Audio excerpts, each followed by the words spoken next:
Shriram express news, आपली बातमी आपला आवाज.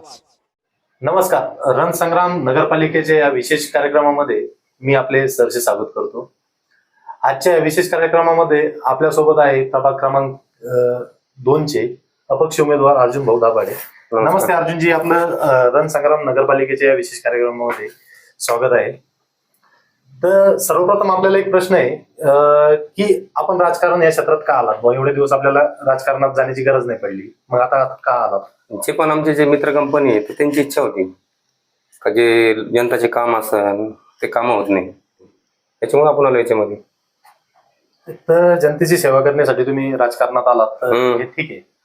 पण अजून गोरगरीब लोकांचे तिथं सर्वसामान्य जनतेची आपल्या प्रभागामध्ये काय काय अडचणी आहेत? नेमकं काय अडचणी तर लई आहे. तिथं गटरीचे काम होत नाही बरोबर, काही गटरी फुटलेल्या आहे. मग ते काही बाकीचे नगरसेवक असेल त्यांना धमकी देते आम्ही इथून रोड काढणार आहे.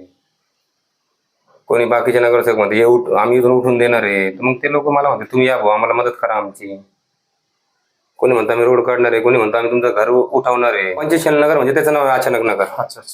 ते पण माझाच भाग आहे. आता तिथं असं 600 मतदान, पण तिथं पण ते काही लोक नगरसेवक त्यांना धमकी देते भाऊ तुम्ही नाही का, तुम्हाला आम्ही उठून देऊ, तुम्ही आम्हाला मतदान नाही दिला. तर मग अशी लोकांची इच्छा होती, मला सगळ्या लोकांची इच्छा आहे का भाऊ तुम्ही आमच्यासाठी इलेक्शन करा, उभं राहा. आपला एक दिवाळीमध्ये एक व्हिडिओ व्हायरल होत होता की लहान मुलांना पण कपडे वगैरे खरेदी करून देत आहे. नाही ते तर नेमकं तुम्हाला, कारण की काय बरेचसे लोक आतापर्यंत असं करताना बघितलं नाही, आपल्याला का विशेष वाटलं असं दिवाळीसाठी गोरगरिबांसाठी? आता एक दिवस कसं तसं खरं बोलतो नाही का, पहिले ज्या होत्या ना दिवाळ्या, त्या दिवाळीला कसं राहायचं, माझी परिस्थिती खराब होती, मलाच कपडे राहायची. म्हणजे खरं आहे ते, मलाच कपडे राहायचे. तर मग त्या हिशोबाने मग आतूनच मला असं वाटतं भाऊ लोकांना मदत करावा. मी बी लहान होतो, ते आता आहे आता परिस्थिती, त्यावेळेस अवघड होती की नाही. तर मग ते सगळं विचार करून आपल्याला वाटतं आपण काम करत राहावा आणि जनतासोबत राहावा आपण. जी आता तुम्ही नगर राजकारणात उतरलात, अपक्ष म्हणून एक भूमिका घेतलेली आहे, तर आपल्याला काय वाटतं जनता आपल्याला निवडून देईल? तर आता कसं आहे, तुम्ही ना जनता सोबतच आहे मी. म्हणजे मी त्याच्यासाठी एक आखाडा बनवला, मी त्याच्यासाठी झुमका भाकर चालवतो. जे पण आमचे कामगार वर्ग आहे ते पण तिथे झुमका भाकरची इथे कोणी पार्सल घेऊन जातं, कोणी झुमका भाकर, म्हणजे नाही का ते लोकांनाच इच्छा होते का मी त्याच्यासाठी काम करावा, म्हणजे नगरसेवक बनावं त्यांच्यासाठी. जेवढे पण मित्र आहे त्यांची हीच इच्छा आहे का भाऊ तू उभा आहे. तर आपण निवडणुकीच्या रणांगणात उतरलो आहात. हा, आपण ही निवडणूक कोणत्या मुद्द्यावर लढणार आहात? विकास करायचा आपल्याला भागामध्ये. रोडचे कामं असतील, गटरे असतील, पाणीचे काम, पाणी प्यायला बरोबर नाहीत कधी. निवडणुकीच्या रणसंग्रामामध्ये उतरला आहात बरोबर. जर यदा कदाचित आपल्याला जनतेने कौल दिला आणि निवडून जर दिलं तर आपण आपल्या प्रभागातील कोणत्या समस्याकडे लक्ष केंद्रित करताल किंवा काय सुविधा उपलब्ध करून देणार? समजा सध्या तर आमच्याकडं बेकार परिस्थिती झालेली आहे, कारण की अतिक्रम लय डेंजर झाला. अतिक्रमामुळे काय झालं, लोकांना कामं नाही. तर सगळ्यात पहिले निवडून आल्यानंतर मी जे अतिक्रमवाले आहे त्यांना कसं तरी जागा घेऊ आपण 5-5 फूट, विखे साहेबांना सांगून. प्रश्न सगळे माहिती आहे ना. कसं आम्ही तिथं आमचा आखाडा बी चालवतो. आखाडा कसा चालवतो आम्ही, आखाड्यामध्ये आमचे पैलवान आहे, पोलीस भरती, आर्मी. तिथं आमची एक मेजर आहे राणाजी, ते बी सगळं जे तिथं आहे ना पोरांना हे करते, ते शिकवते, सगळं ट्रेनिंग देते, सगळ्यांना शिकवते.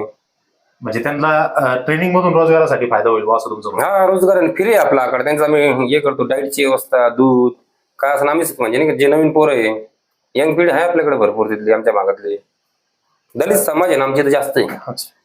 समस्या कोणती बी असून दे, आता आपण पद बी भेटलं आपल्याला तर त्यांचे कामच करायचे आपल्याला भागात. म्हणजे मी तिथं लहानचा मोठं झालो तर सगळी मला घर टू घर माझी ओळख आहे.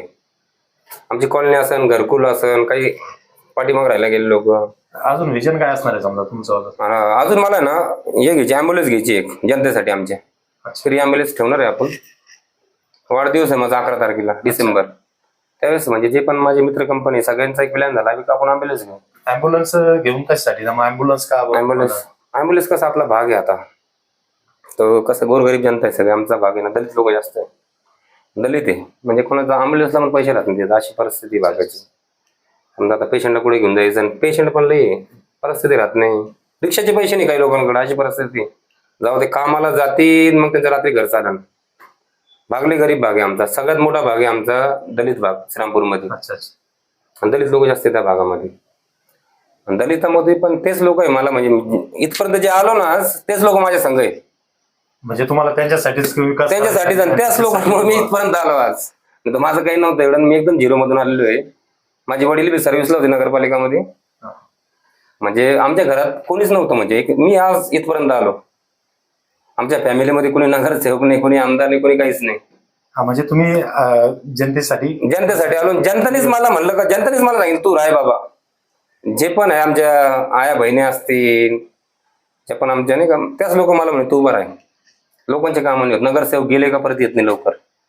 आणि आमचा जो घरकुल परिसर आहे, कॉलनी परिसर, इथं तर कोणीच येत नाही. दुसरी एक गोष्ट तुम्हाला की तुम्ही झुणका भाकर केंद्र एक चालू केलं गोंधवणीमध्ये आपल्या भागात. हा, करोनामध्ये चालू केलं तुम्ही. करोनामध्ये चालू केलं. चालू आहे की बंद झालंय आता? चालू आहे. म्हणजे 2019 मध्ये चालू केलेलं आहे मी. करोनापासून, करोनाच्या आधी चालू केलं वाटतं थोडं, पण करोना लागला तर मग आपण ते चालूच ठेवलं.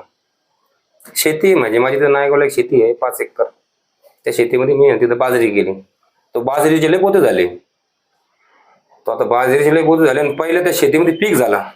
पहिला स्टेम शेती आणि त्याच्यात मस्त बाजरी झाली. घरी आणलेली मी, म्हणलं बाजरी घरी आणली आम्ही. म्हणलं आता बाजरीच काय करावं. आमच्या इथे एक लक्ष्मी आईचं मंदिर आहे. मंदिरातलं जागृत मंदिर आहे. करून आईचे दर्शन घेतो जाऊन. जागृत मंदिर आहे आमचं लक्ष्मी आईचं. सुरुवातच देवीचे दर्शन. तिथून सर्वात दर्शन झाले की महाकाळी जाऊन आम्ही करतो. मग ते मंदिर इतकं जागृत मंदिर आहे. मग मला असं वाटलं होतं तिथं मंदिरात आपल्याला काहीतरी प्रसाद राहिला पाहिजे नेहमी. म्हणलं आपण टाकून देतो झुणका भाकर. म्हणजे मला तुम्हाला सांगितलं ना, आपण एकदम आपल्याला माहिती आहे भाकरची किंमत काय. अच्छा. जनता गोरगरीब जास्त आहे ना. बरोबर. आणि आपण कसं आहे सगळ्या परिस्थितीमधून आलेलो आहे. म्हणजे अशी का डायरेक्ट आमची अशी परिस्थिती नव्हती. आपण सगळी जाणीव आहे एकदम. म्हणजे जाणीव आहे आपल्याला. आज मी इथपर्यंत आल्यानंतर असं वाटत नाही. मला असं वाटतं मी तिथंच आहे आज. अच्छा. आणि जे पण माझे काही मित्र आहे सगळे आम्ही संग राहतो. का असं नाही का मी इकडे राहतो तिकडे राहतो, नाही. जे भागातल्या लोकांसंगच राहतो मी. त्यांचे काही बी असून त्या काम मी त्यांच्या सोबत आहे. आपण निवडून आलात तर विकासाच्या कामाबरोबर तुम्ही असं कोणतं विजन घेऊन तुम्ही जनतेसमोर जाणार आहात? आहे आपण तसंच राहणार.